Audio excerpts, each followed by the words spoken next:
Silang may kasalanan. Talagang magsisimba pa sila, pero gagawa naman sila ng mali at labag sa kautusan ng Diyos. Aba, bakit ako ang pinagsasabihan mo ng ganyan? Napaka-ipokrito ng pamilyang yon. Gagamitin pa nilang simbahan para magbukas silang malinis, ha?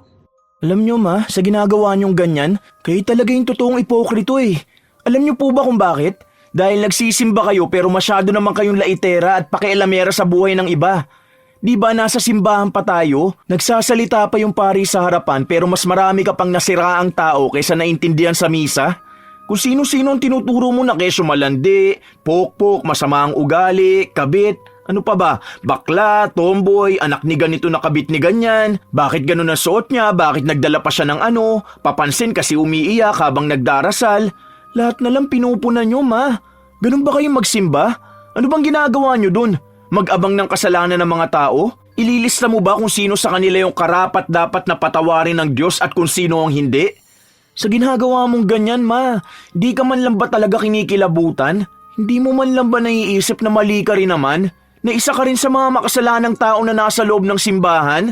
Kasi kayo kung sino-sino ang pinag-uusapan nyo, lalo na sina Ate Grace. Di ko makuha kung ano yung galit nyo sa kanila eh. Dahil ba sa nakakaangat na sila sa buhay? Kasalanan ba nilang may pangarap sila? Na palagi silang nagsusumikap? Sa kakapunan nyo sa buhay ng iba, hindi nyo alam na anghel monyo na ang tawag nila sa'yo. Dahil may anghel ang pangalan nyo, pero umaasta kayong demonyo. Minsan, ang pinakamatinding kalaban ay hindi iba kundi sariling kamag-anak. Tulad ni Angelita, isang tiyahing laging may puna at maling kahulugan sa kilos ng pamangkin. Laman siya ng kalsada kung saan nagpapakalat siya ng mga maling kwento laban sa ibang tao. Dahil sa kanyang ugali, parurusahan siya ng isang sumpa. Isang salita na maaaring magpabago ng kanyang pananaw sa buhay. Makakatulong kaya ito para magbago siya o magiging dahilan lang para mas lalo siyang maging masama? Ang pamilyang nagmamayaman, nasa labas na naman kumakain, oh. Picture-picture pa sila ng pagkain nila. Ano ba naman to?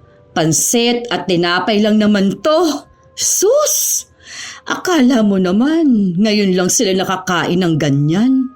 Sino yan, ma? Sino pa ba? Malamang ang mga magagaling mong kamag-anak na nakatira dyan. Sina Ate Grace? Lumabas nga po sila kasi birthday ni Tito, di ba? Hindi man lang tayo isinamang kumain sa labas. Talagang pamilya lang nila. Mukhang itinatakwila tayo ng mga ito, ano? Ay, iba talagang nagagawa ng mga taong may pera. Ang yayabang na. Akala mo naman, hindi mga naging pobre. Malamang ma, pamilya nila yan kaya sila lang talaga may celebration. Saka wala namang mawawala sa atin kung di tayo ma-invite dyan. Bakit kailangan mo pang magalit sa kanila? Paano ba naman kasing hindi ako magagalit, ha? Nung nakaraan, nangungutang ako dyan kay Grace. Tapos, ang sasabihin niya sa akin na hindi niya kayang ipautang yung 20K dahil masyadong malaki. At may pinag-iipunan siya. O tapos, makikita ko ngayon na nasa labas sila, nagmamayabang at nagmamaganda sa mga picture. Ano naman pong gagawin nyo sa 20K? Wala din naman po tayong ipambabayad sa utangin nyo dahil wala pa naman akong trabaho. Ay basta, mayayabang sila. Pakita sila ng pakita na gumagastos sila tapos kapag hiniritan mo, walang mga pera. Kahit pa ilang araw na ang lumipas, inis na inis pa rin si Angelita sa kanyang pamangkin. Mabait naman si Grace at ang mga kapatid nito. Ngunit sa hindi maipaliwanag na dahilan, ayaw talaga sa kanila ni Angelita. Siya rin ang nagiging dahilan upang pumangit ang tingin ng mga tao sa pamilya na yon. Kahit na ang totoo, kung hindi tinulungan ng tatay ni Grace si Angelita, marahil ay sa lansangan pa rin sila nakatira ng kanyang mga anak. Isang araw, habang naglalakad papunta sa tindahan si Angelita, nakita niya ang pamangkin niya na bumaba sa kotse. Uy, saan ka galing? Ibang kotse na naman ang naghatid sa'yo, ah. Kahapon nakita kita. Nakamotor naman naghatid sa'yo pa uwi. Wala po tita. Nagkayayaan kasi kami ng mga kaibigan ko na magkita-kita eh. Sakto, wala naman din akong pasok ngayon kaya sumama na ako. Ano naman yung dala mo? Pasalubong mo ba yan? Hoy, baka naman no. Balita ko, ang dami mo ng pera. Kita ko yung post nyo Mukha kayong mayaman doon. Pinabili po ito ni Chitoy. Sus! Gagamitin mo pang pangalan ng kapatid mo. Ayaw mo lang mamigay Bakit ganyan na ang ugali ninyo ngayon, ano? Palibasa, nakakatikim na kasi kayo ng ginhawa.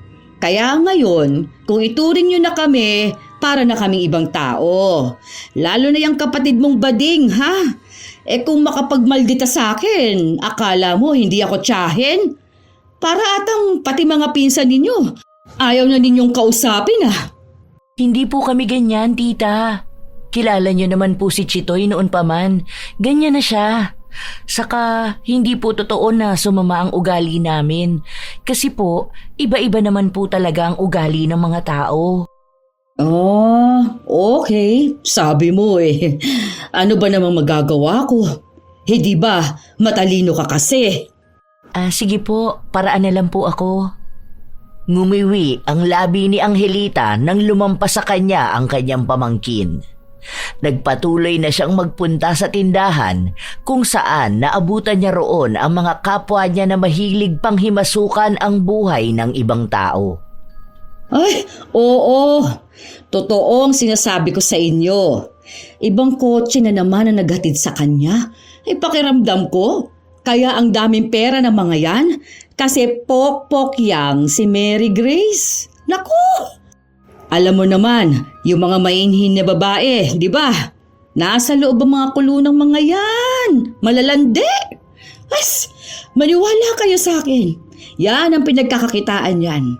Yung sinasabi niya na VA, yung trabaho niya. Aba, baka ang meaning ng VA, babaeng bayaran.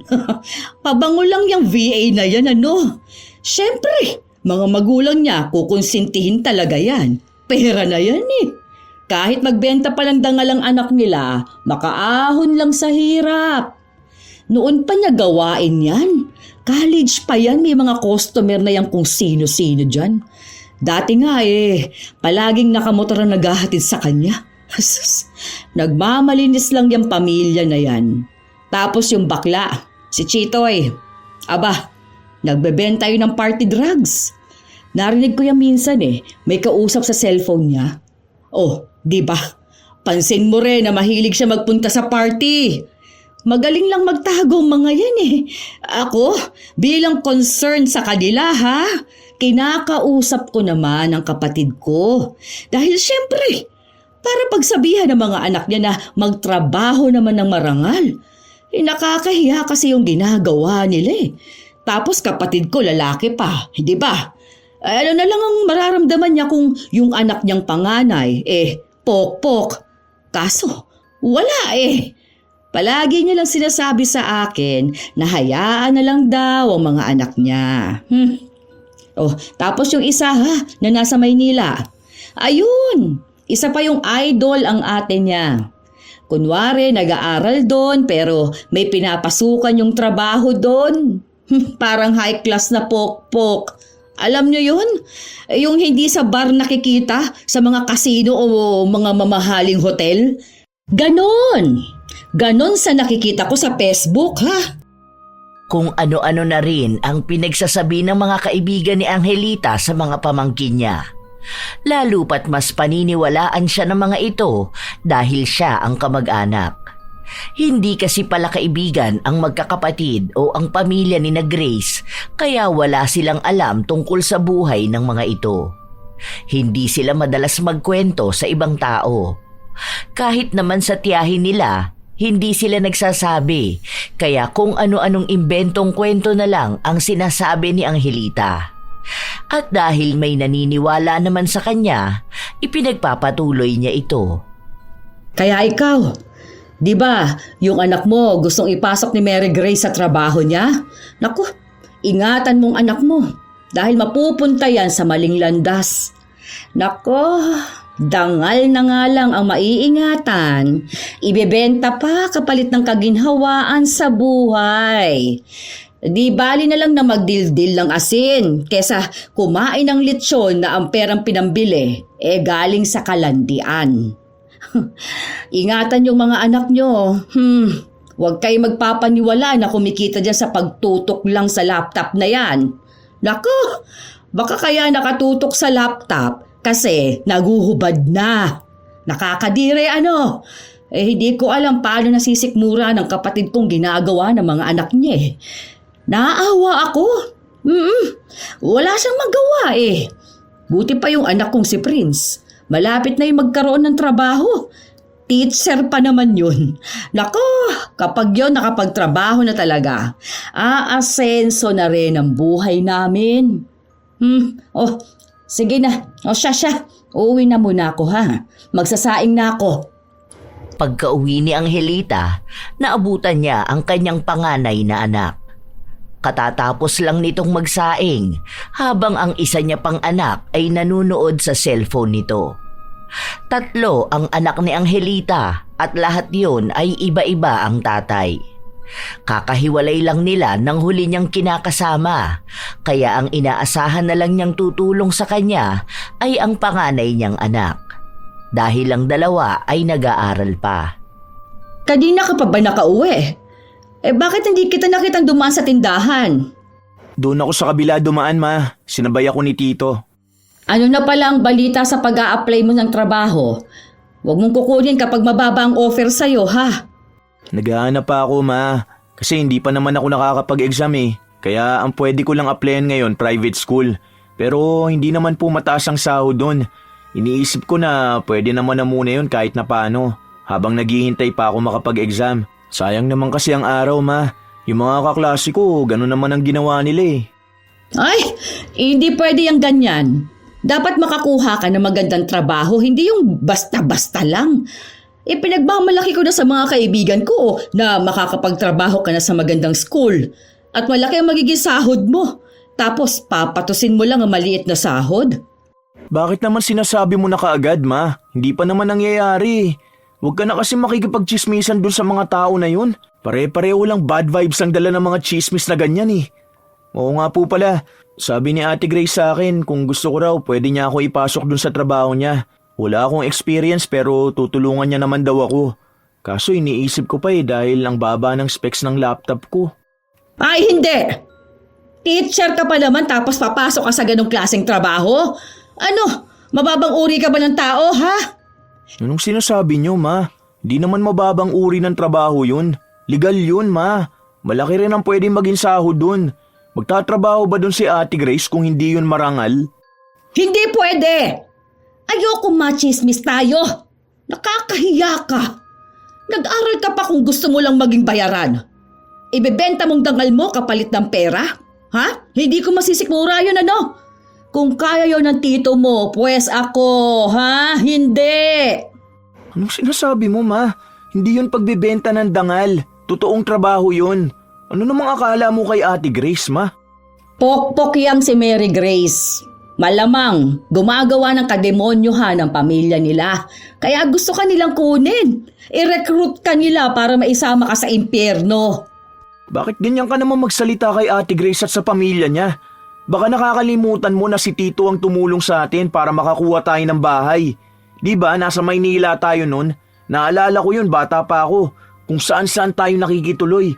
May pagkakataon pa nga na natutulog tayo sa kalsada eh. Tapos pinuntahan tayo ni Tito para tulungan tayo. Tapos nung nandito na tayo, nagbibigay sila ng pera para may makain tayo. Hindi tayo pinapabayaan. Tapos ikaw ganyan ka mag-isip?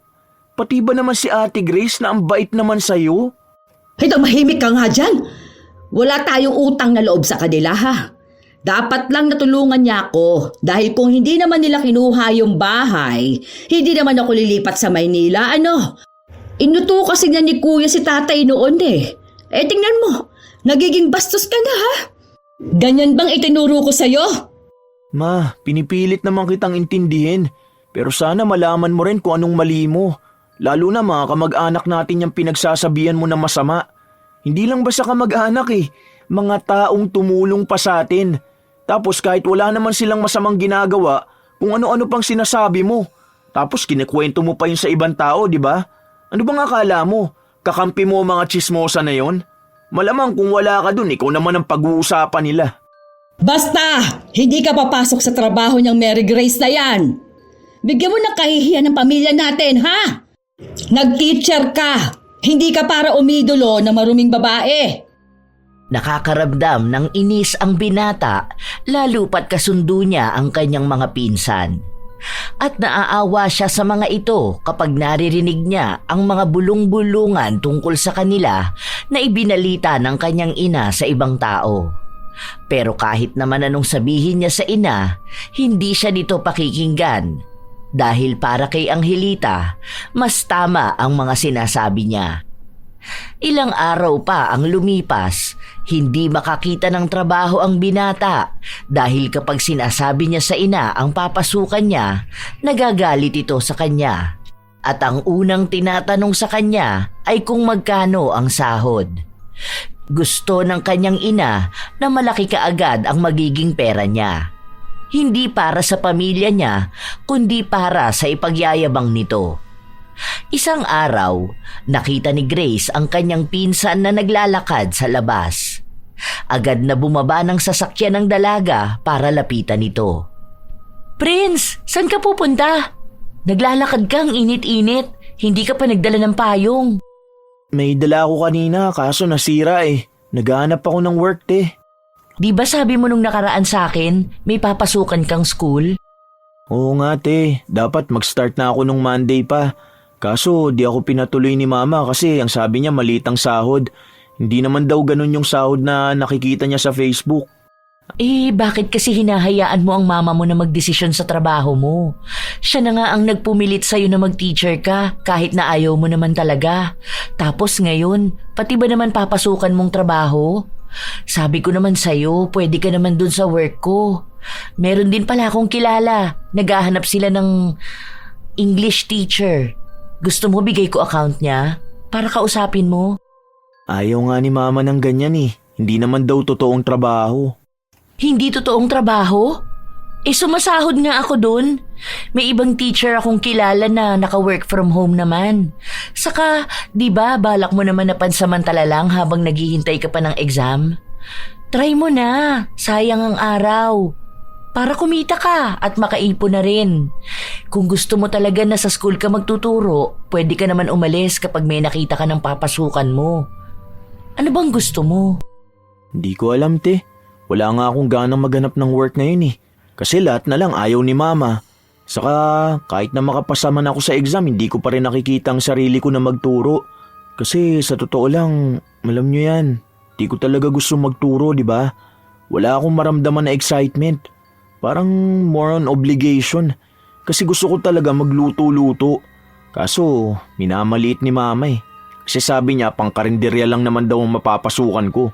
Di katulad kapag teacher, yayaman pa kami. Hay, try mo kaya na wag makinig kay tita. Hindi naman sa sinusulsulan kita ha, pero try mo pakinggan kung ano ba yung gusto mo talaga. Kasi kung ganyan, baka malipasan ka ng panahon kakaisip kung ano ba talagang landas ang gusto mong tahakin. Ang taas kasi ng expectations ni tita eh. Minsan hindi na makatotohanan masyado. Parang gusto niya unang sahod mo palang makakabili na kayo ng bahay at lupa. Lahat naman nagsisimula sa mababa munang sahod. Panimula lang naman. Nakakapag-isip-isip na ang binata sa mga sinabi sa kanya ng kanyang pinsan. Alam niya na handa siyang tulungan si Grace kung sakali man na meron siyang pakiusap dito. Mabait pa rin ang pamilya ng pinsan niya sa kanila kahit na ang daming paninirang ginagawa ng kanyang ina. Minsan nga, nahihiya na lang si Prince na makisuyo ng mga bagay-bagay. Pero ang mga kamag-anak na niya ang nagsasabing lumapit lang siya kapag kailangan niya ng tulong. Ilang araw pinag-isipan ng binata ang magiging desisyon niya hanggang sa nagkaroon na siya ng lakas ng loob. Pumunta siya sa bahay ng kanyang pinsan at kinausap ito. Ayos lang, te. Kasi yung laptop ko mababa ang specs eh. Baka hindi ako makapasa dyan. Wala rin ako ibang gamit. Ay, wait lang. May kakilala ko na nagbebenta ng all-in-one PC. Gusto mo ba yun? Pwede mo yun magamit. Sale ang mga binibenta nun. Wala naman akong pambili ng ganyan, te. Alam mo naman na wala pa akong trabaho. May mga pinapasukan ako para lang magkaroon ng konting pera pero hindi ko kaya yung bigla ang pagbili. Pautangin na lang kita. Saka mo na lang ako bayaran kapag nakasahod ka na. Ha? Nakakaya naman, te. Wag na. Baka mamaya wala ka na rin pera o may iba ka pang pagkakagastusan. May mga utang pa nga ako sa'yo, di ba? Hindi ko pa bayad yung mga yun. Para naman sa trabaho mo to. Hindi naman kita pinipilit na magbayad ka agad. Saka mo ko bayaran kapag may pera ka na talaga. Ano ka ba? Sino-sino ba namang magtutulungan kundi tayo-tayo lang? Ha? Sure ka ba dyan? Nakakaya naman sa'yo, te. Pero sige, salamat. Promise, kapag nakapasok na ako sa ganyang trabaho tapos nakakasahod na ako, magbabayad na agad ako ng mga utang ko sa'yo. Labis ang tuwa na nararamdaman ni Prince lalo pat magkakaroon na siya ng trabaho. Desidido na ang binata na magtrabaho kahit na hindi pa alam ng kanyang ina ang kanyang desisyon. Alam niya kasi na kapag ipinaalam na niya kaagad ito, magagalit lang ito sa kanya at kung ano-ano na namang masasakit na salita ang kanyang maririnig. Kilala niya pa naman ang kanyang ina kapag hindi niya sinunod ang gusto nito. Hindi na ito titigil na pangaralan siya. Hanggang sa sumuko na lang siya sa kanyang mga ginagawa. Noon pa man, ang dami na sanang nais gawin ni Prince pero pinapangunahan ng kanyang ina ang mga desisyon niya.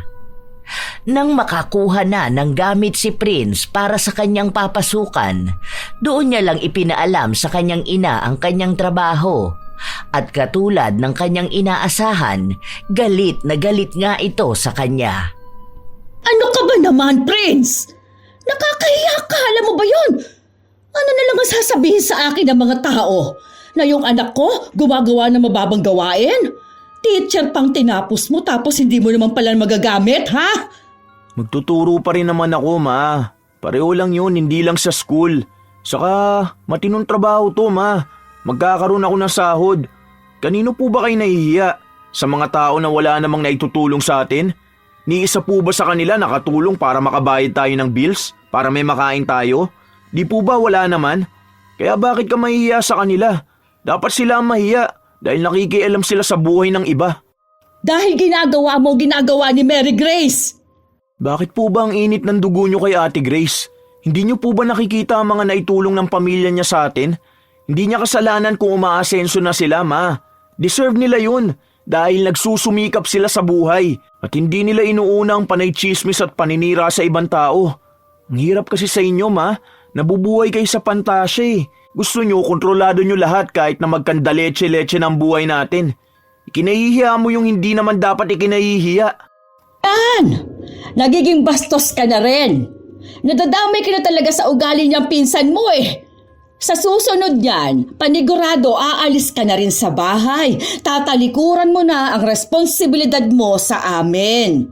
Kasi malamang susulsulan ka ng pokpok na yon. Tapos dahil idol mo na rin siya, susundin mo na ang payo niya sa'yo, hindi ba? Akala ko ba matalino ka? Bakit hindi mo ginagamit, ha? Huwag nyo kasing pangunahan ang mga nangyayari, ma. Hayaan nyo na muna akong gawin to. Kasi makakatulong naman sa pamilya natin tong ginagawa ko eh. Hindi naman ako dinadala ni Ate Grace sa masama. Tinutulungan niya lang ako. Sana po yun ang makita nyo. Hindi yung galit na wala namang pinanggagalingan. Ay, bahala ka dyan sa buhay mo. Sige, may sarili ka namang desisyon. Huwag mo ipapaalam sa iba yung ginagawa mo dahil kahihiyan ng pamilya natin yan. Sa totoo lang, hindi alam ng binata kung anong kahihiyan ba ang tinutukoy ng kanyang ina. Wala naman silang dapat patunayan sa ibang tao dahil wala naman din silang maipagmamalaki sa buhay. Ilang araw pa ang lumipas, nagsisimula na si Prince sa kanyang trabaho.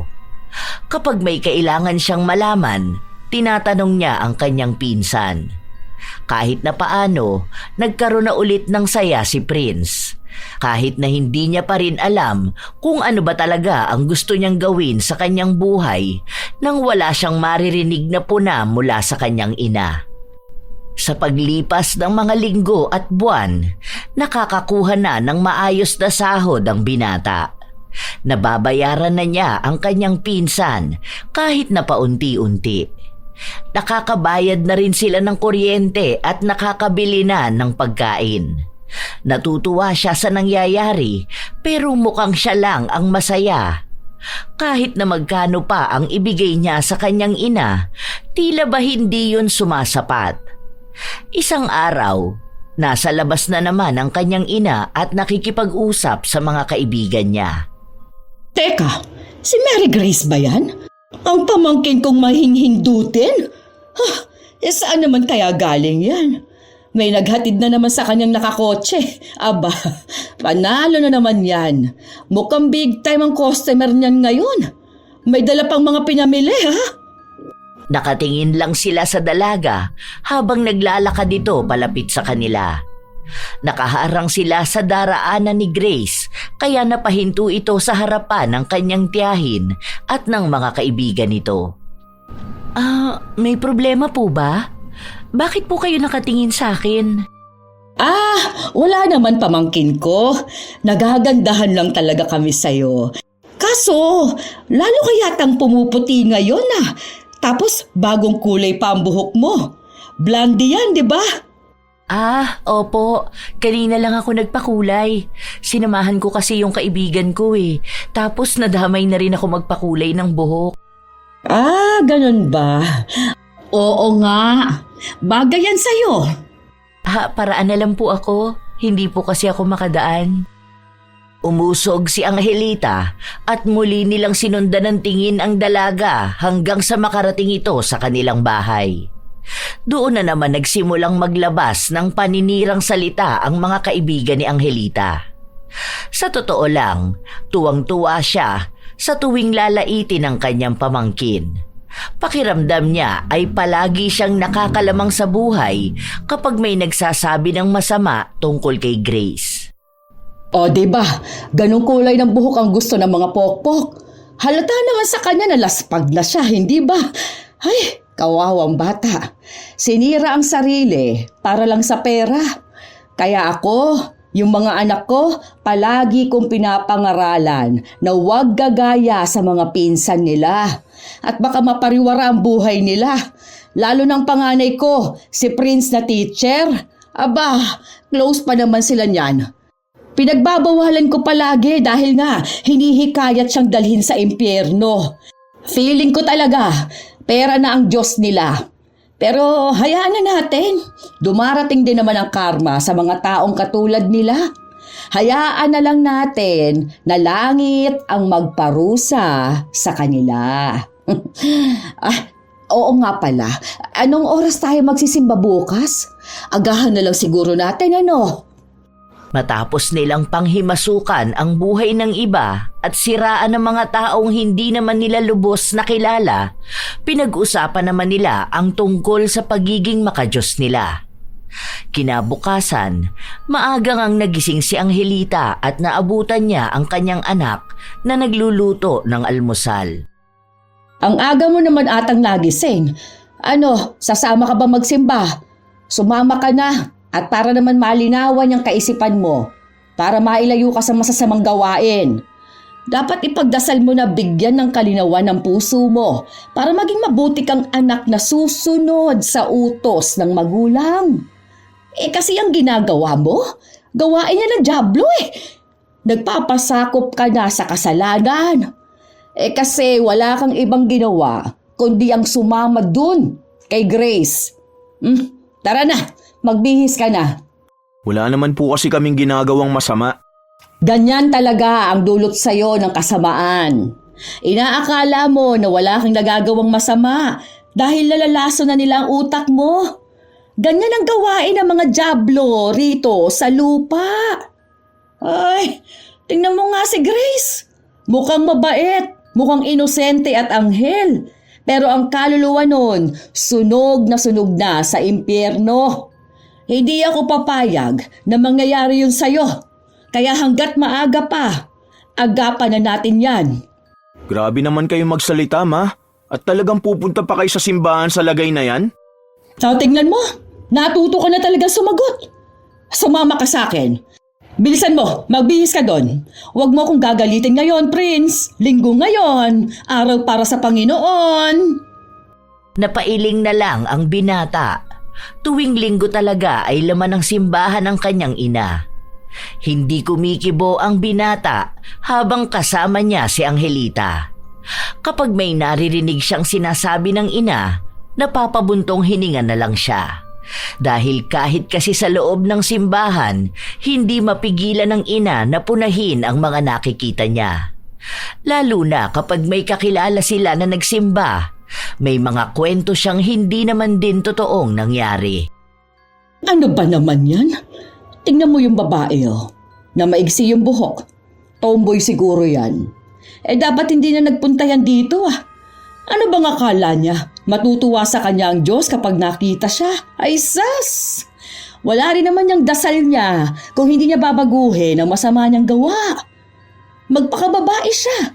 Dahil babae at lalaki lang naman ang ginawa ng Diyos. Pati ba naman buhok ng tao kailangan mo pang punahin, Ma? Malay mo naman gusto niya lang magpagupit ng buhok. Malaya naman ang mga taong gawin ang gusto nila. Lalo na kung hindi naman yun nakakaapekto ng masama sa kapwa nila. Kahit na, makasalanan pa rin yan. Parang yung babae na yun, kita mo yun. Dating nakatira kina Maria. Yung nagbebenta ng kakanin. Kabit yan dati. Tapos naging GRO pa. Tapos gayon, pasimba-simba pa siya. Baka kasalanan naman. Hindi po ba kaya nga ginawa tong ganito para sa mga taong makasalanan? Kung ang mga taong mabubuti lang ang pwedeng pumasok sa simbahan, baka walang maging laman to. Hindi naman napatunayan na naging kabit yan Isa pa, matagal na panahon naman na yata silang tumigil maging GRO. Ginawa niya lang yun noon dahil may sakit yung nanay niya. Hindi natin alam kung anong pinagdaanan niya at anong kwento kung bakit nagawa niya yun. May karapatan naman sigurong magbago ang mga tao, Ma. Kahit na, nakakahiya pa rin makita siya ng mga tao rito. Palibasa makapal ang mukha niyan. Yan nyo na lang siya, Ma. Di naman siya nagsimba para matuwa sa kanya ang mga tao. Kakapansin nyo sa kanila, hindi nyo na napakinggan ang sinabi ni Father. Huwag ganyan, Ma. Sayang lang ang pagsisimba mo kung di mo naman binabagong ugali mo. Nainis si Angelita sa sinabi ng kanyang anak. Hanggang sa natapos ang misa, wala siyang ibang bukang bibig kundi ang inis niya dahil sa sinabi sa kanya ni Prince. Naririndi na ang binata kaya gusto na niyang umuwi. Kilala niya ang kanyang ina. Hanggat naiinis ito sa kanya, hindi ito titigil na magsalita at magdaldal. Habang naglalakad sila palabas, tinawag sila ni Grace. Nagsimba rin pala ang buong pamilya nito. Napangiwi na naman ang bibig ni Angelita. May panghuhusga sa kanyang mga mata. Nagsisimba rin pala kayo? Opo, tita. Di ba dati pa naman po? Pauwi na po ba kayo? Tara po, kain muna tayo. May masarap daw na silog dyan sa gilid. Bagong bukas lang yun. Sus, hindi na. Baka mamaya isumbat nyo pa sa akin yung ililibre ninyong mumurahing pagkain. Uuwi na kami. Kayo na lang ang kumain. Total kayo lang naman ang pamilya, hindi ba? Baka sumakit pa ang tiyan ko dahil masama ang loob ninyong maglabas ng pera na pambayad sa kakainin namin. Ano pong ibig niyong sabihin, tita? Hindi naman po ako nanunumbat. Katatapos lang magsimba, nagsisinungaling ka na kaagad. Hindi pa nga ata bawas ang kasalanan mo Nagdagdag ka na naman. Ma, ano ba naman yung pinagsasasabi mo? Tara na nga, umuwi na tayo. Pasensya ka na, te ha. Hindi ko alam dito kay mama Baka gutom na to. Kung ano-ano na lang ang sinasabi. Salamat na lang sa alok, te. Next time na lang ha. Nais pa sanang magsalita ni Angelita pero pinigilan na lang siya ng kanyang anak. Ang binata na lang ang nahihiya sa inaasta ng kanyang ina. Lalo pat naroon ang buong pamilya ni Grace. Hiyang-hiya si Prince. Hindi na nga siya masyadong makatingin sa mga yon dahil kahit na anong kabutihang gawin sa kanila, hindi man lang marunong magpasalamat ang kanyang ina. Pagka-uwi nila ng bahay, muling nagpatuloy sa pagdadaldal si Angelita. Yes, bakit mo ba ako pinipilit na umuwi, ha? Totoo naman ang sinabi ko. Ma, alam mo ba ang mga sinabi mo kanina? Talaga ba, ma? Kaharap pa si na tito, gaganunin mo ang anak nila? Mabait naman si Ate Grace. Maayos kanyang kinausap, di ba? Niyabangan ka ba niya? Nag-alok lang naman siyang kumain eh. Bakit? Mali ba ang sinabi ko sa kanya na baka masama ang loob niya kapag nilibre niya tayo? Dahil alam ko na balang araw isusumbat niya sa atin yon. Nagpapadala ka sa bait-baitan ng babaeng yon. Ewan ko, ma. Ewan ko ba kung bakit ang hirap mong pagsabihan? Hindi naman porket mas matanda ka, dapat palagi ka na lang tama. Nasa simbahan pa lang tayo kanina, may kasalanan ka na agad. Ano ba, ma? Nakaka-stress ka naman. Silang may kasalanan. Talagang magsisimba pa sila, pero gagawa naman sila ng mali at labag sa kautusan ng Diyos. Aba, bakit ako ang pinagsasabihan mo ng ganyan? Napaka-ipokrito ng pamilyang yon. Gagamitin pa nilang simbahan para magbukas silang malinis, ha? Alam nyo, ma, sa ginagawa nyong ganyan, kayo talaga yung totoong ipokrito eh. Alam nyo po ba kung bakit? Dahil nagsisimba kayo pero masyado naman kayong laitera at pakialamera sa buhay ng iba. Di ba nasa simbahan pa tayo? Nagsasalita pa yung pari sa harapan pero mas marami ka pang nasiraang tao kaysa naintindihan sa misa? Kung sino-sino ang tinuturo mo na kesyo malandi, pokpok, masama ang ugali, kabit, ano pa ba? Bakla, tomboy, anak ni ganito na kabit ni ganyan, bakit ganun ang suot niya, bakit nagdala pa siya ng ano, papansin kasi umiiyak habang nagdarasal. Lahat na lang pinupunan nyo, ma. Ganun ba kayong magsimba? Ano bang ginagawa nyo dun? Mag-abang ng kasalanan ng mga tao? Ililista mo ba kung sino sa kanila yung karapat dapat na patawarin ng Diyos at kung sino ang hindi? Sa ginagawa mong ganyan, ma, di ka man lang ba talaga kinikilabutan? Hindi mo man lang ba naiisip na mali ka rin naman? Na isa ka rin sa mga makasalanang tao na nasa loob ng simbahan? Kasi kayo kung sino-sino ang pinag-uusapan nyo, lalo na sina Ate Grace. Di ko makuha kung ano yung galit nyo sa kanila eh. Dahil ba sa nakakaangat na sila sa buhay? Kasalanan ba nilang may pangarap sila na palagi silang nagsusumikap? Sa kakapunan nyo sa buhay ng iba, hindi nyo alam na anghel monyo na ang tawag nila sa'yo. Dahil may anghel ang pangalan nyo, pero umaasta kayong demonyo. Bastos ka na talaga! Yan ang napapala mo sa kasasama sa malandi mong pinsan na yon. Naiimpluwensya na ng kademonyuhan nilang utak mo. Simula ngayon, ha? Titigilan mo na yung trabaho na tinulong niya sa'yo at wag na wag ka nang lalapit sa pamilya na yon. Tignan mo, sumasagot ka na sa akin. Tapos kung ano-anong pagbibintang ang sinasabi mo sa akin. Wala kang karapatan na magsalita ng ganyan sa akin, ha? Tandaan mo, anak lang kita. Hindi mo alam kung anong pinagdaanan ko sa buhay ko, ha? Katulad lang din po yan na hindi nyo alam ang pinagdadaanan ng ibang tao. Hindi rin naman po kayo malinis, di ba? Kung makatawag kayo ng malandi sa iba para naman pong hindi iba-iba ang tatay ng aming tatlo. Huwag nyo pong kagalitan si Ate Grace kung ganito ang ugali ko. Ma, pagod na kasi ako sa mga pinaggagagawa nyo eh. Lahat naman ginawa ko para sa pamilya natin. Pero ang gusto mo kasi palagi yung ikaw ang masusunod. Gusto mo hawak mo kami sa leeg. Kapag kaaway mo, dapat kaaway rin namin. Kapag ayaw mo ang isang tao, dapat ayaw rin namin sa kanya. Kung anong gusto mong ipagawa sa amin, yun dapat ang gagawin namin. Sinusunod ka naman, ma. Pero hindi sa lahat ng pagkakataon dapat kang sundin. Kung aalis ako sa trabaho ko, ano na naman mangyayari sa atin, ha? Hindi pa naman ako nakakapag-exam eh.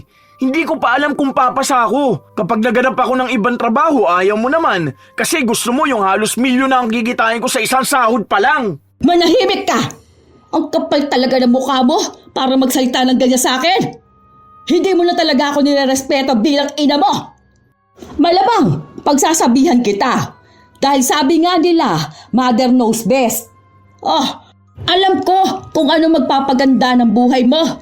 Hindi mo yun nakikita dahil nagpapasulsul ka doon sa pamilya ng demonyo. Ma, ang mother knows best hindi ang ginagamit pang manipula ng anak. Pwede mo akong payuhan, pero hindi pwedeng sa lahat ng bagay kailangan ikaw ang masusunod. Lalo na kung hindi naman talaga yun ang gusto ko. Lalo na kung hindi ako masaya sa bagay na yun, Ma.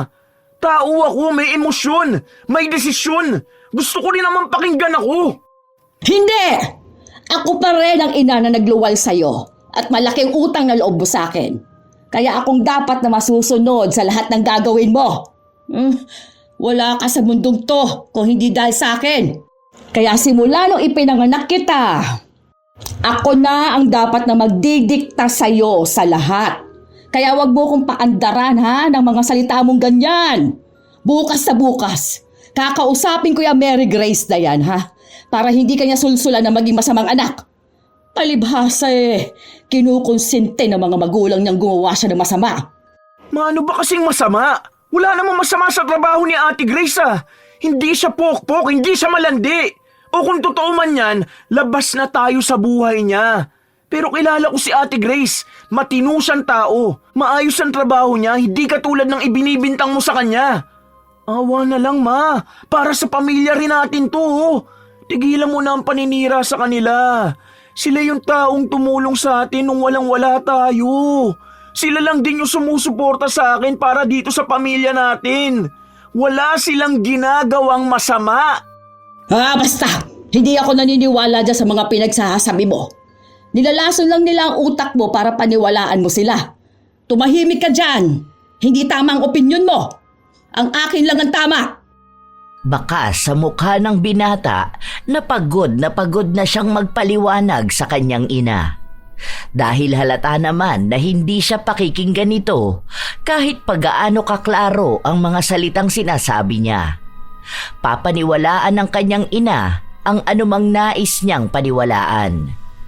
Nagpatuloy pa rin si Prince sa kanyang trabaho habang ang kanyang ina naman ay nasa labas upang makipag-usap na naman sa mga kaibigan niya. Sabi ko sa inyo never talaga akong nagkamali sa mga sinasabi ko. Nahalata ko na nga na buntis yang si Jenny Lynn. Pansin ko kasi yung balakang niya ang laki. Tinatago pa nila yon, hindi ba? Kapag nadaan dito sa atin, palagi pang naka-jacket. Ang init ba naman sa Pilipinas? Paano? Tinatago niya ang tiyan niya. Naku! Sino kayang tatay nun? Di ba? Tomboy, yung huli niyang dinala dyan sa bahay nila. Nabuntis na hindi pa naman kasal. Naku pa, mga tao talagang ganyan. Hindi na itatago ang kakatihan sa sarili. Ang pinag-uusapan nila ay ang isa sa mga kapitbahay nila. Hanggang sa bigla na namang napunta ang usapan nila sa pamilya ni na Grace. Nagkataong kasi na dumaan sina Chitoy at Grace. Bihis na bihis sila at mukhang may pupuntahan. Bigla namang nagkatinginan ang magkakaibigan matapos nilang marinig ang salitang booking. Maya-maya pa, may dumating na puting kotse at sumakay roon ang magkapatid. Narinig niyo ba yon? Booking daw, di ba? Hindi ba ang booking sa mga babaeng bayaran lang yon? Mukhang dalawa pa sila ng kapatid niya. Hay, nako. Hindi kaya nahahawa ng sakit ang magkapatid na yan? Ay, nakakatakot na talaga. Isipin mo, paano kung may HIV ang mga yan? Di ba, balita ngayon na ang daming kaso ng HIV sa Pilipinas. Ang bilis lang kumalat. Paano ba naman kasing hindi kakalat kung may mga ganyang klase ng tao, hindi ba? Good luck na lang talaga sa mga pamangkin ko na yan. Wala na saan ang ibang kabataan ang magaya sa kanila. Sa panahon ngayon, hindi mo na mapagkakatiwalaan ang itsura ng mga tao. Kahit kasi mukhang mabait, may itinatagong sikreto. Maruming pagkatao. Kung ano-ano na namang pangit na salita ang lumabas sa bibig ni Angelita laban sa kanyang mga pamangkin. Ganoon ang palagi niyang ginagawa. Hindi siya tumitigil na laitin at magbalita ng ikasisira ng pamilya ni Grace. Hanggang sa nakarating na sa kanyang kapatid ang pinapakalat nito laban sa dalaga. Kinausap siya nito pero nagmamatigas pa rin si Angelita na aminin kung ano ba ang kamalian niya. Kumakalat na raw kasi ang mga maling balita tungkol kay Grace at nakakaapekto na ito sa dalaga. Hindi ko naman kasalanan kung hindi lang ako ang nakakapansin ng ginagawa ng anak mo. Di ba? Saka, ano ba naman yung dinadahilan niyang depression na yan? Ang aarte ng mga kabataan ngayon. Samantalang sa atin noon, hindi naman uso yan. Ang sabihin mo, nakikiuso lang yung anak mo sa mga mental health breakdown na yan. Hindi yan magkakaroon ng depresyon kung marunong sana yang magdasal. Di ba? Hindi mo kasi inilalapit sa Diyos ang mga anak mo, kuya. Hindi naman tayo ganyan pinalaki ng papang, di ba? Sana naman ayusin mo rin ang pagiging ama mo sa kanila. Sabihin mo dyan kay Mary Grace na ayusin niyang buhay niya hanggat kaya pa. Sumuko siya sa Diyos. Nako, yung nararamdaman niyang depresyon, baka yan na yung singil sa kanya ng demonyo. Nagalit ang kanyang kapatid dahil sa mga salitang sinabi niya. Hindi naman daw niya pinababayaan ang kanyang mga anak at kung may ginagawa man na mali ang isa sa mga anak niya, sisiguraduhin niyang didisiplinahin niya ito. Mas kilala niya raw ang kanyang mga anak kaysa sa kanya o sa sino mang tao sa paligid nila. Kaya huwag siyang magsasalita ng laban sa kanila, lalo na sa panganay niya na walang ibang ginawa kundi ang maging mabuti sa kanya. Pinagsabihan din siya nito na huwag niyang gagamitin ang pangalan ng Diyos sa mga walang kabuluhang bagay.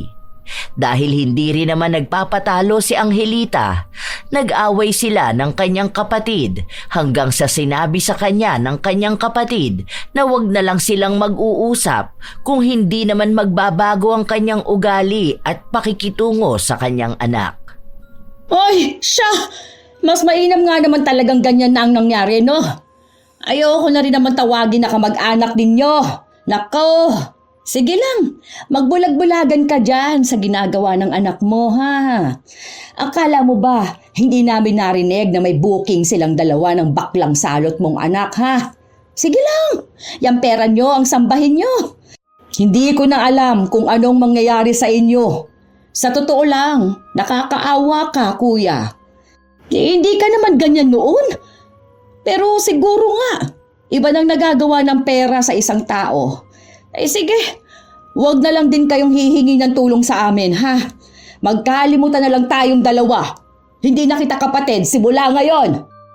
Masama ang loob ng kapatid ni Angelita sa mga salitang binitawan niya.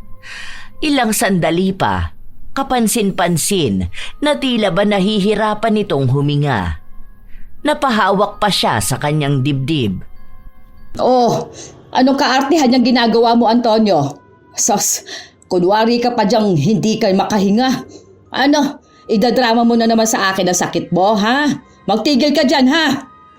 Habang naghihirap ang kapatid niya na nasa sahig na, walang ibang bukang bibig si Angelita kundi ang paninira sa pamilya nila, lalo na sa mga anak nito. Alam niyang totoong may sakit ang kanyang kapatid dahil kahit noong mga bata pa lang sila, kapag masama ang loob ni Antonio, naninikip ang kanyang dibdib at nahihirapan siyang huminga. Pero walang pakialam si Angelita kahit yata mamatay pa sa harapan niya ang kanyang kapatid. Ito'y baliwala lang sa kanya. Mabuti na lang at nakita sila ng bunsong anak ni Antonio kaya humingi agad siya ng tulong. Habang si Angelita naman ay naglakad na pabalik sa kanilang bahay. Ilang sandali lang din, dumating ang kanyang anak at mukhang galit na galit ito. Ma, bakit naman ganun ang ginawa mo kay Tito? Ano na naman pinagsasabi mo sa kanya? Alam mo ba na critical ang kondisyon niya ngayon? Kung hindi pa siya nakita, baka doon na siya namatay. Aba, bakit ba sa akin ka nagagalit, ha? Matagal naman na siyang may sakit.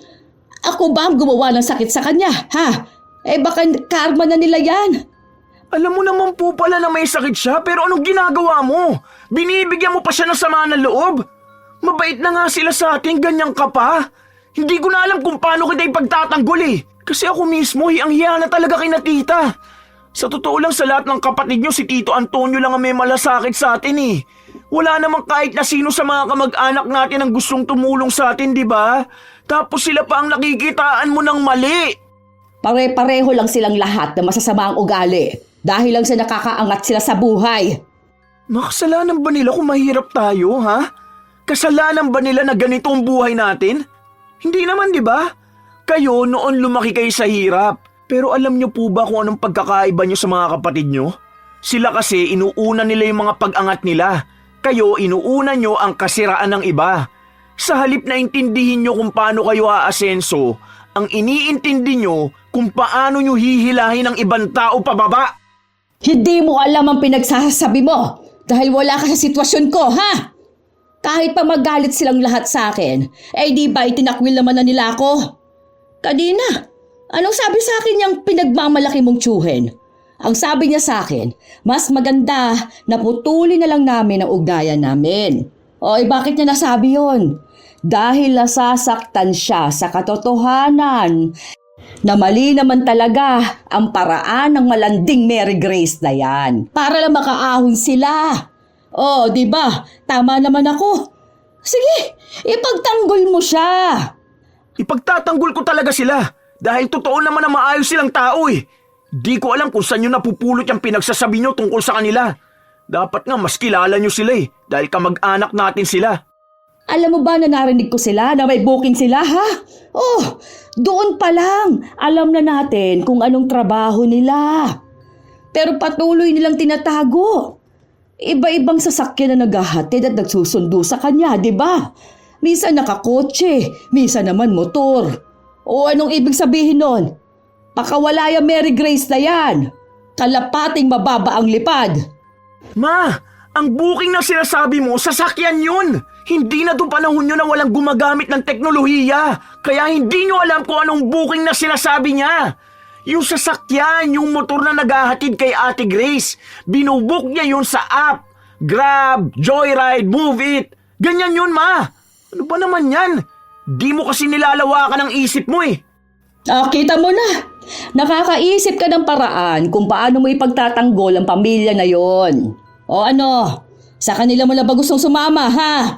Iwan mo na rin kami ng mga kapatid mo. Pababayaan mo na lang ba kami? Sige. Kung yan ang gusto mong gawin, gawin mo. Basta't hindi mo maaalis sa akin ang paniniwala kung malandi at pokpok yang Mary Grace na yan. Yan ang hirap sa'yo, May. Ang pinaniniwalaan mo lang kasi sarili mo. Kahit na alam naman natin na mali ka, hindi mo ako pakikinggan dahil napipigong ka sa katotohanan. Nagpapatuloy ang bangayan ng mag-ina. At katulad sa ilan pa nilang pagtatalo, palagi pa ring nagpupumilit si Angelita na siya ang tama at kung anong sinasabi niya, yun dapat ang paniniwalaan. Kalaban niya ang sino mang tataliwas sa kanyang opinyon. Habang patuloy na nagpapalitan ng salita ang mag-ina, bigla namang dumating si Grace.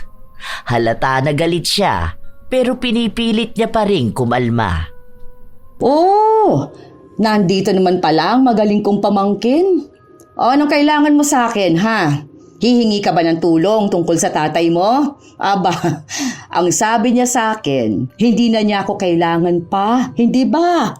Kaya hindi na kami magkapatid, hindi na kami magkakilala.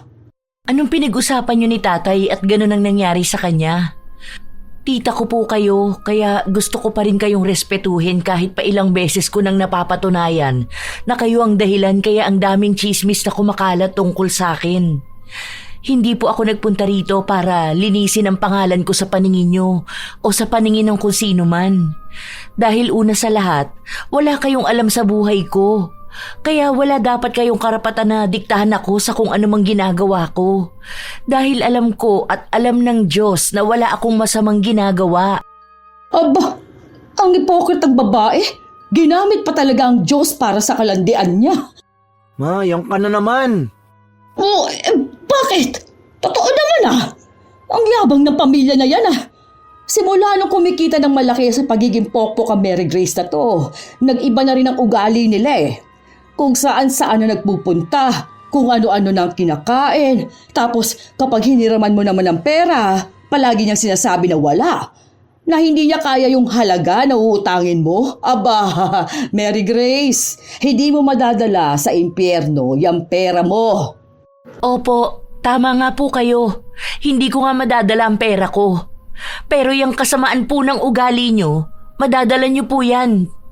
Tita, tumatanda ka na po. Maikli ang buhay ng tao. Huwag mo naman pong dalhin ang ganyang klase ng ugali. May oras pa po para magbago. Kasi sayang naman po ang linggo-linggo niyong pagpunta sa simbahan kung hindi niyo naman sinasabuhay ang salita ng Diyos, di ba? Punyeta kang babae ka! Hindi akong dapat na magbago. Kayong mga bait-baitan, pero may itinatago naman. Prangka akong tao kaya kayo nagagalit. Dahil pawang katotohanan ang sinasabi ko. Kayong marumi, hindi ako. Masama yung ginagawa niyo, tita. Masyado kayo nagmamalinis na tao. Nagbabanal-banalan kahit kayo naman ang isa sa pinakamakasalanang tao. Malagas sana yung ngipin niyo para naman matigil na kayo sa panghihimasok sa buhay ng iba at pagbibigay ng masasakit na komento sa buhay nila. Hindi lang ako ang apektado ng mga maling chismis niyo na yan. Ang dami sa mga kapitbahay natin ang nahihirapang kumilos dahil nakaabang kayo palagi. Kahit na wala namang masamang ginagawa sa inyo yung tao, sisiraan nyo. Ay, ewan ko talaga kung anong mangyayari sa inyo kapag nalagas lahat ng ngipin nyo. Aba, kung hindi nga naman may sa demonyong babaeng ito, talagang hihiling pa ng masama sa kapwa. Talagang isinumpa mo pa ako, no? Ikaw sana ang parusahan ng langit. Eh di parusahan na lang kung sinong dapat na parusahan, di ba? Alam natin kung sino talaga ang may maling ginagawa. Maliban na lang kung hindi mo talaga kilala ang sarili mo, kaya ayaw mong tanggapin ang mga kamalian mo. Wala naman di mapapala ang galit ko sa'yo eh. Pero sana naman, magbago ka na, tita. Angelita nga ang pangalan mo. Demonyita ka naman. Hindi na naghintay pa si Grace ng mga salita mula sa kanyang tiyahin. Agad na rin siyang umalis, pero alam niyang inis na inis ito sa kanya. Kilala niya ang tiyahin. Hindi nito matatanggap na ibang tao ang mananalo kapag nakikipag-argumento siya. Ilang araw pa ang lumipas, hindi pa rin nakakalimutan ni Angelita ang naging sagutan nila ng kanyang pamangkin. Ipinagkalat na naman niya sa iba nilang kapitbahay ang pagiging bastos ni Grace. Kinakampihan naman siya ng mga kaibigan niya at sinasabi na siya naman talaga ang tama. Dapat lang din daw na alamin ni Grace ang lugar niya, lalo pa at mas matanda si Angelita sa kanya. Halos 2 linggo ang tinagal ni Antonio sa ospital bago ito nakalabas. Isang araw, habang nasa simbahan si Angelita, napansin na naman niya ang pamilya ng kapatid niya. Nasa kabilang upuan lang sila at tanaw na tanaw niya ang mga ito. Sus, ang pamilyang epokrito. Ano namang ginagawa ng bakla sa simbahan, di ba? Mga satanistang mga yan, tapos nandito sila. Ay, awa na lang talaga sa mga kaluluwa nila. Sus, isa pa yung Grace na yan, oo.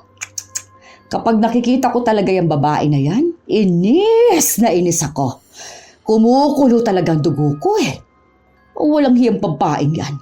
Naalala ko na naman nung isinumpa niya ako. Hinamon pa ako kung sino raw sa amin ang paparusahan ng langit. Eh di ba, halata naman na siya yun. Ako, tingnan mo, hindi ako lumiliban sa pagsimba.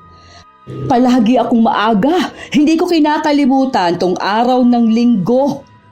Umiiling-iling pa si Angelita habang sinasabi niya ang mga salita na yon. Nang sandaling may dumaan sa harapan niya para umalis, tumama ang bag ng babae sa kanyang bibig. Humingi naman ng dispensa ang babae dahil nagmamadali raw talaga siya. Pangit ang babae yun ah! Hindi kasi nag-iingat! Ang sakit! Ang tigas ng bag niya! Teka, ngipin ko ba to? Binahulog na 2. Tingnan mo nga. Sinabi ng mga kaibigan niya na may 2 sa baba niyang ngipin ang natanggal. Wala kasi siyang ibang naramdaman. Hindi niya yun malalaman kung hindi niya pa nakita ang lagas niyang ngipin. Sa taranta ni Angelita, kahit na hindi pa tapos ang misa ay agad siyang umuwi sa kanila. Tiningnan niya kung anong nangyayari. Habang sinusuri niya ang mga ngipin niya, may 3 natanggal sa itaas. Hindi siya makapaniwala dahil sa edad niyang yon ay maganda ang ngipin niya at hindi pa siya nagpupustiso. Diyos ko po! Ano to? Prince anak! Tulungan mo ko. Ano ba to? Ay! Ha? Ano nangyayari sa inyo, ma? Tingnan mo siya. Nalalagas ang ngipin ko. Ano ba nangyayari sa akin? Dali mo ako sa hospital na ko. Ayoko mabangi. Ang bakit pa naman ko pag walang ngipin? Baka magbaka ako lahasang. Arakalaan nila nakatanda na ako. Sinamahan ni Prince ang kanyang ina na magpunta sa dentista dahil walang ibang ginawa si Angelita kundi ang magsisigaw. Takot na takot siya sa maaaring kahinatnan ng kanyang itsura kapag nalagas ang lahat ng kanyang ngipin. Ngunit kahit pa magpunta sila sa dentista, hindi pa rin naman naagapan na matanggal ang lahat ng kanyang ngipin. Naubos, walang natira kahit na isa. Dahil sa nangyari, nag-iiyak na lang si Angelita. Hiyang-hiya rin siya na lumabas ng bahay dahil ano na lang daw ang sasabihin ng mga tao sa kanya at ang malala ay baka pagtawanan pa siya ng mga yon. Napirmi sa bahay si Angelita ng halos 2 linggo. Hindi na siya nakikipag-usap sa mga kaibigan niya kaya wala na siyang nasisiraan pang iba. Ma, alis muna ako May bibilin lang ako sa palengke. May ipapasabay ka ba? Wala naman. Kahit ano lang. Isarado ang pinto, ha? At baka may makakita sa akin. Sige po, ma. Labas na ako. Pagkadaan ni Prince sa harapan ng mga tinuturing na kaibigan ng kanyang ina, narinig niyang pinagchichismisan nila si Angelita. May sinasabi silang malubha na raw ang sakit nito at kaya hindi lumalabas ay dahil nakakahawa yon. Ilan lang yon sa mga maling balita na naririnig ni Prince. Hindi na lang niya sinasabi sa kanyang ina dahil halatang problemado rin si Angelita. Ilang beses na ring sinubukan ni Angelita na magpasukat ng pustiso, pero kapag nakukuha na nila, palaging maluwag o kaya'y bigla na lang nahuhulog kapag nagsasalita siya. Hindi nila alam kung anong misteryo ang nangyayari. Pero iisa lang ang alam ni Prince. Sa wakas ay natigilan na rin ang kanyang ina na makipag-usap sa ibang tao at magbahagi ng mga mali-maling kwento. Alam na ng pamilya ni Grace ang nangyayari sa kanilang tiyahin dahil sinabi ito ni Prince. Pero dahil si Angelita nga ang ayaw makipag-ayos sa kanyang mga kamag-anak, hinayaan na lang din nila ito. Isang araw, bago magsimulang magtrabaho ang binata, napansin niyang may awayang nangyayari sa labas. Noong silipin niya, nakita niya ang kanyang ina na nakikipagsabunutan sa kaibigan nito. Inawat niya at doon niya nalaman na nakarating na pala kay Angelita ang mga mali-maling chismis tungkol sa kanya. Sinugod niya ang mga ito at inaway. Pinapasok ni Prince ang ina sa kanilang bahay para matigil ang kaguluhan. Hindi bang sabi ko sa inyo dito na lang kayo sa bahay?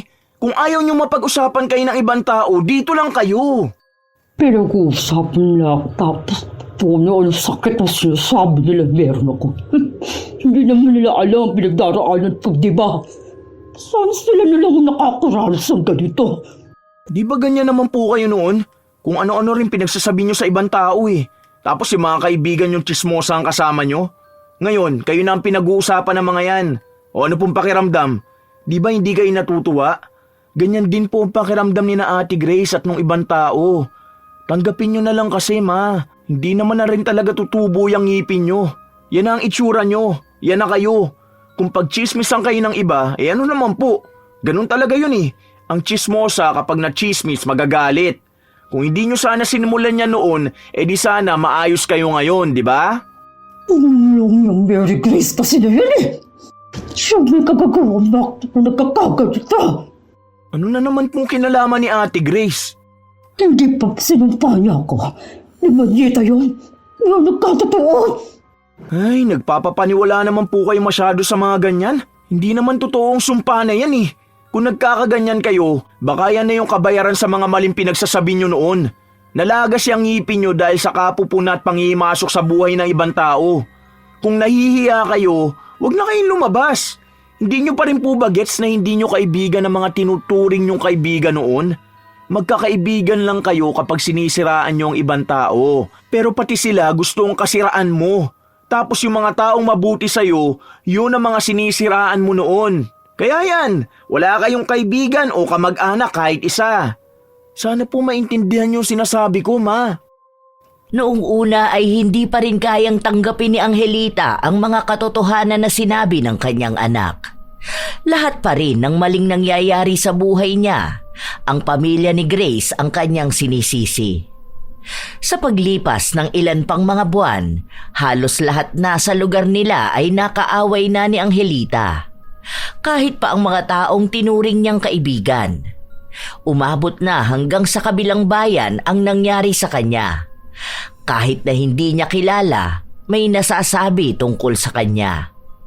Doon lang siya lubos na naapektuhan. Hindi na siya makalabas dahil pakiramdam niya lahat ng taong makakakita sa kanya ay may maling iisipin tungkol sa kanya. Sa tuwing nakakarinig siya ng tawanan, pakiramdam niya siya na agad ang pinagtatawanan. Ganon kalala ang epekto sa kanya. Kapag nasa simbahan siya, hindi na rin niya pinapakialaman ang ibang tao, hindi katulad noon. Dahil bumaliktad na ang lahat, siya na ang pinag-uusapan at kinukutya. Sinasabi na nagmumukha na siyang matanda dahil nga lubog na ang kanyang pisngi. Wala na siyang ngipin at dagdag pa ang pagiging stress. Ilang buwan pa ang lumipas. Tila ba marami pa ring napagtanto si Angelita. Napatunayan niyang tama ang mga sinabi sa kanya ni Prince na pinapakisamahan lang siya ng ibang tao para makasira ng iba. At kapag siya naman na ang nasira, wala ni isa sa kanila ang dadamay sa kanya. Isang gabi, naabutan ni Prince ang kanyang ina. Nakasilip lang ito sa bintana at para bang may tinitingnang tao sa labas. Oh, anong ginagawa mo dyan, Ma? Nagpapakamosang ka na naman yata dyan. Narinig ko lang kasi ang boses ni Babe Grace eh. Kaya sinilip ko. Andun nga sila. Naman siguro. Gusto mo bang tawagin ko? Hindi na. Huwag na. Ano naman gagawin nila rito, di ba? Hayaan mo na. Dumaan lang naman yan sila eh. Saka, di ba? Sabi nila na hindi naman na nila ako mag-anak. Balak na sanang magsalita ni Prince pero biglang may kumatok sa kanilang pinto. Nang buksan niya yon, ang kanyang tiyuhin ang bumungad sa kanya. Ah, mabuti naman po, Tito. Maayos na kayo. Napasyal po yata kayo. Sinabi nito na gusto niyang dalawin ng kanyang kapatid. Malapit na raw kasi ang Pasko at ilang buwan na silang hindi nagkikibuan. Sinabi niya rin na nababalitaan nga raw niya na may malubhang sakit si Angelita, kaya nag-aalala siya sa kanyang kapatid. Sa totoo lang ay nakakaramdam ng hiya si Angelita dahil sa narinig niyang yon. Wala naman pong sakit si Mama. Naglagas lang po talaga yung ngipin niya. Lahat po as in. Nagpunta na po kami sa ospital. Ilang check-up na po ang ginawa. Wala naman pong nakita. Hindi na lang po siya lumalabas dahil sa hiya. Ang dami kasing chismosa na gaya niya ang pag-gala-gala sa labas. Kakapasukat lang po namin ang pustiso niya. Kaso natanggal na naman po eh. Bumili kami nung pandikit kaso ayaw ring gumana. Kaya nag-stop na lang din po kami. Ang dami na po kasing gastos eh. Hindi kumikibo si Angelita. Nakatingin lang siya sa malayo. Dahil hindi niya alam kung anong sasabihin niya sa kanyang kapatid. Lalo pat naaalala niya kung paano sila nagtalo nung huling beses silang nakapag-usap. Kung anong galit ang ibinigay niya para maging kritikal ang kalagayan nito sa ospital. At kahit na gano'n ang ginawa niya, hindi man lang siya humingi ng tawad. Ilang sandali pa, iniwan ni Prince ang dalawa para makapag-usap. Lumabas ang binata kung saan naabutan niya roon ang kanyang pinsan. Kumusta na kayo dyan? Ganun pa rin naman, te. Nandun sa loob si Tito at si Mama. Baka magtalo na naman ang dalawang yun ha. Hindi na. Feeling ko okay na si Mama eh. Baka na-realize niya na rin kung gaano siya kamosang noon, di ba?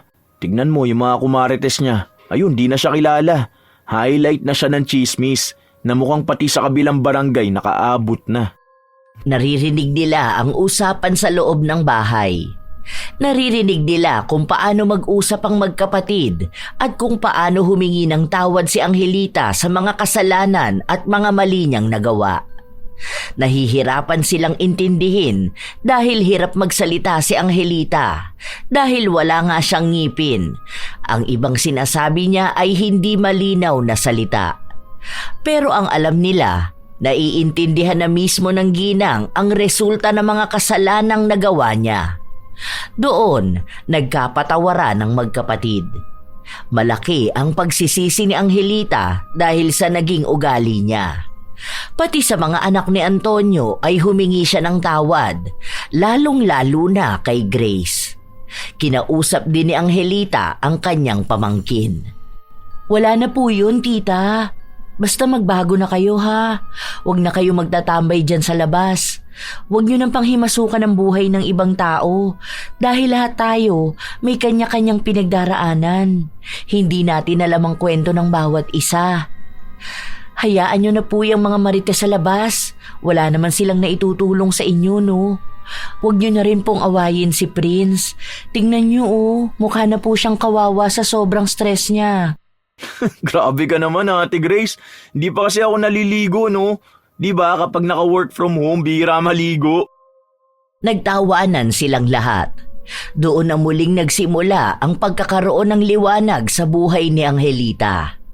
Naging mas magaan ang kanyang pakiramdam simula nung hindi na niya iniisip ang buhay ng iba.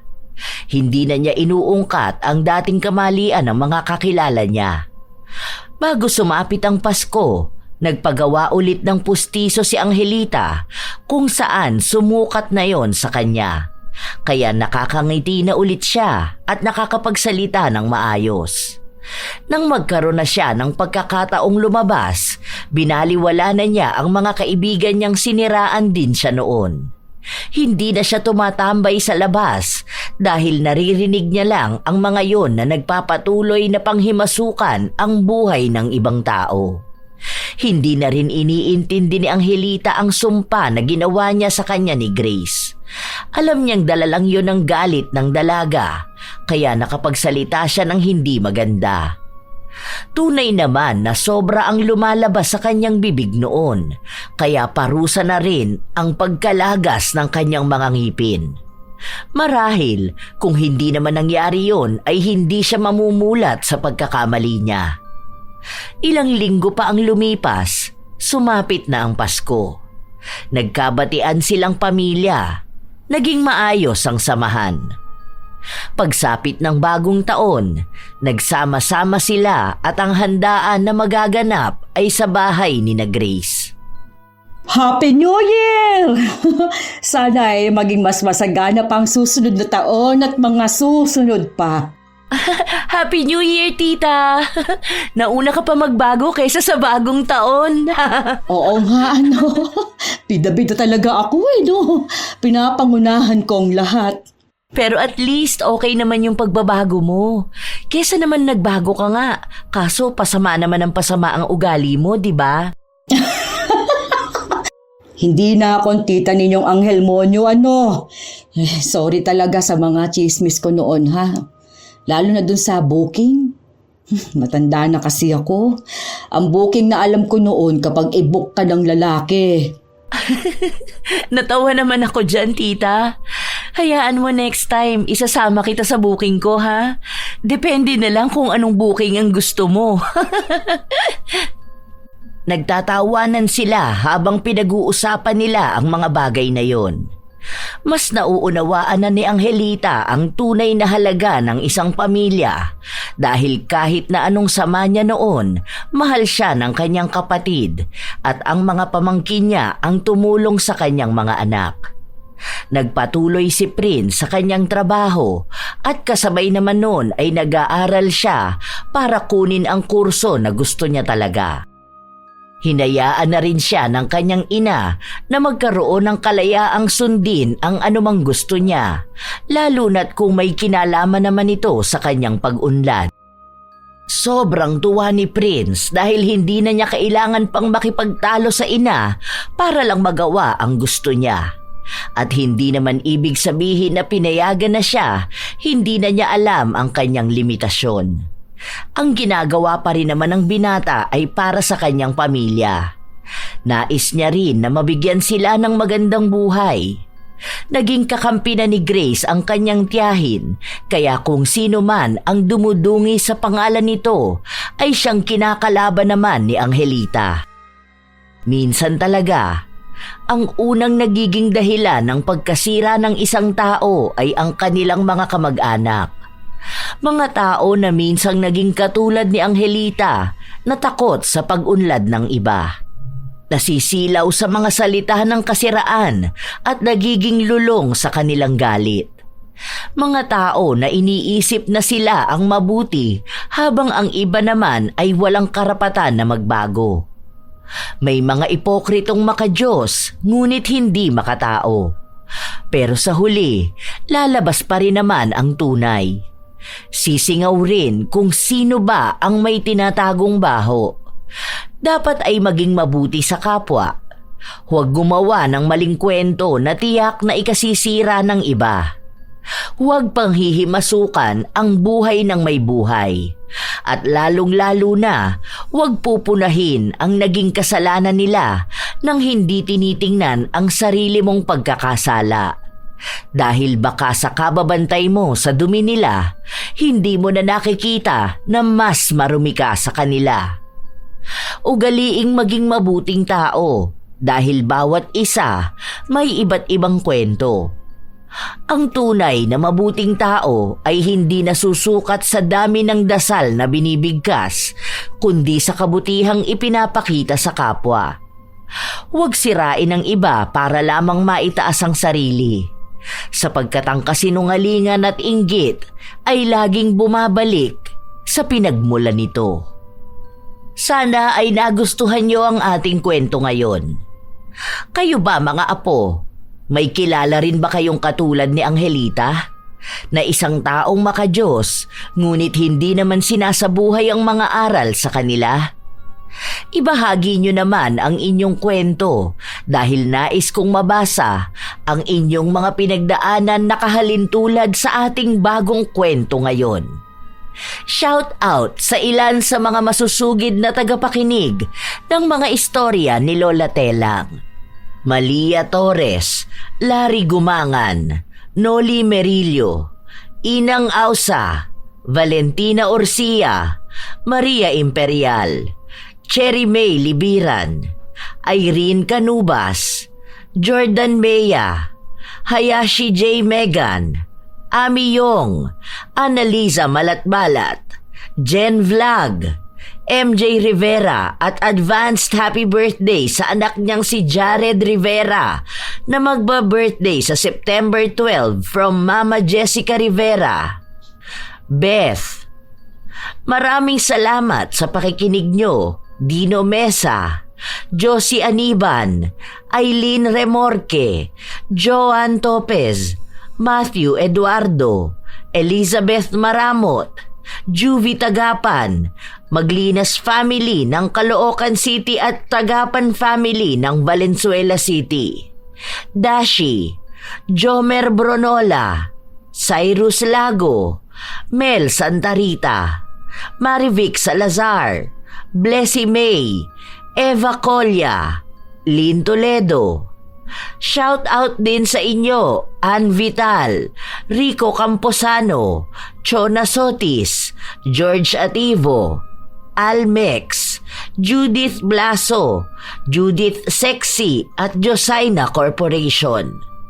Elgin TV Vlog, Rosalie Clemente, Joy Bunyag Pangilinan ng Kapas Tarlac, Joanna Marie Pangilinan ng South Korea, Corazon Cacalda, Rhea, Alia Jewel Lanada, Florence Joyce Feras, Jovin Barasona at sa kanyang ate Laika Barasona.